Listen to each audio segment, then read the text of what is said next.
harta cuma untuk 1, 2, 3 bahkan sampai 7 keturunan. Tidak cukup dengan uang miliaran malah triliunan. Tidak cukup dengan punya tanah yang luas malah gunung dibeli, laut dibeli, langit pun kalau dijual mau dibeli. Sudah melampaui batas yang dinamakan kewajaran, dihinggapi penyakit rakus bin serakah alias tamak, lalu menghalalkan segala macam cara untuk mencapai harta, padahal itu tidak lebih dari bayangan khayali. Harta yang banyak itu mampukah menolak penyakit yang hendak datang? Harta yang banyak itu mampukah menahan tumbuhnya uban selembar di atas rambutnya? Harta yang banyak itu mampukah mencegah sebuah giginya yang hendak permisi? Dan pada akhirnya harta yang begitu banyak itu mampukah menolak kedatangan malaikat maut? Sama sekali ternyata tidak. Itulah kekayaan khayali namanya. Karena itu orang yang terbuka mata hatinya, dia tidak hanya mengejar kekayaan khayali ini, dia mengejar kekayaan hakiki yang terpendam di dalam kepribadian berupa al-akhlaqul karimah. Akhlak dan budi pekerti yang terpuji yang menghiasi jiwa dan kehidupannya. Ada sifat sabarnya, ada sifat syukurnya, ada sifat qanaahnya, dan segala macam akhlak yang terpuji. Itulah kekayaan jiwa yang tidak bisa dinilai dengan materi. Kita punya pangkat, jabatan, kedudukan tinggi, pangkat apapun di dunia ini sesungguhnya tidak lebih dari pangkat khayali. Buktinya bahwa dia pangkat khayali, pangkat di dunia ini selalu ada bekasnya. Saudara kenal ada bekas camat? Ada? Ada bekas lurah, ada bekas gubernur, ada bekas menteri, ada bekas presiden. Hari ini dia lurah, besok bekas lurah. Hari ini dia camat, besok bekas camat. Hari ini dia menteri, besok bekas menteri. Pangkat khayali. Maka Quran menganjurkan jangan pangkat khayali yang kita kejar mati-matian. Sampai menggunakan sistem jilat atas, injak bawah, sikut kiri kanan, yang penting dapat kedudukan. Padahal itu tidak lebih daripada pangkat khayali. Quran menganjurkan carilah pangkat hakiki, kedudukan di sisi Allah, maqam di sisi Allah, itulah pangkat yang sebenarnya. Apa jalan ke arah sana? Quran memberikan petunjuk. Wa minal laili fatahajjad bihi nafilatan lak asa ayyab'asaka rabbuka maqaman mahmuda.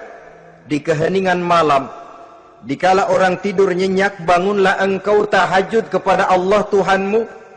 Pasti kalau itu kau laksanakan, Allah akan menempatkan engkau di satu tempat yang terpuji, mendapat pangkat yang hakiki dan bukan sekedar pangkat khayali. Kita berusia muda, muda kita ini pun muda khayali.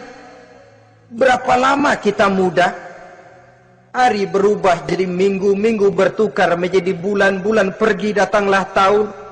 Pergeseran masa dan pertukaran waktu membuat kita jadi berubah. Kulit yang tadinya kencang jadi lentur dan keriput. Segalanya berubah.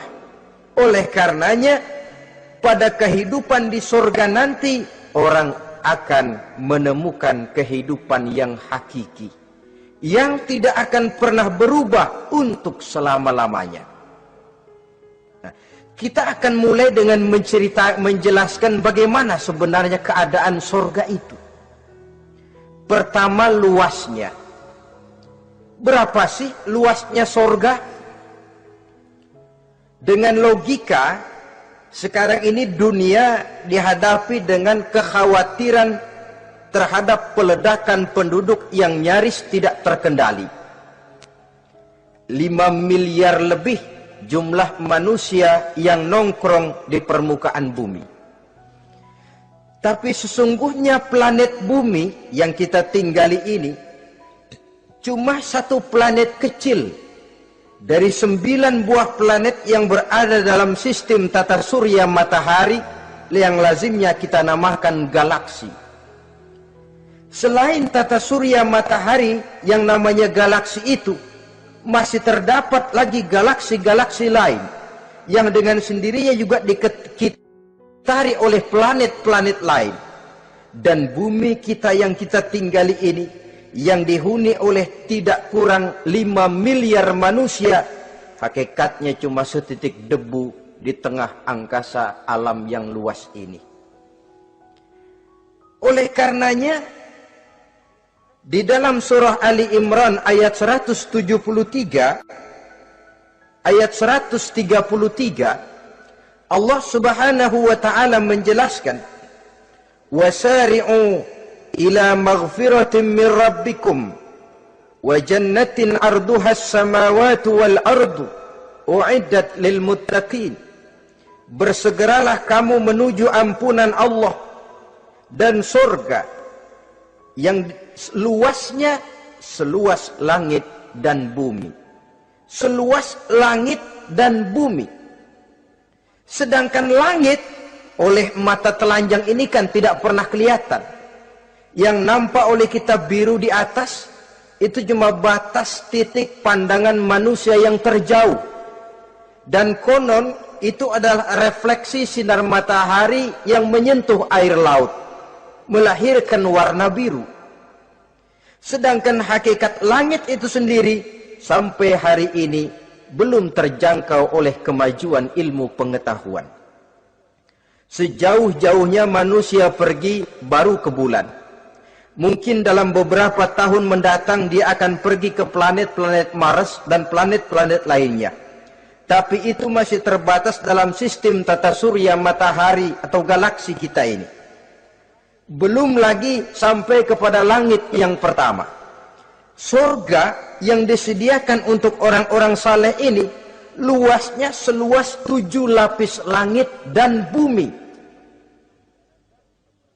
Jadi saudara tidak usah berpikir khawatir di surga nanti kehabisan kapling.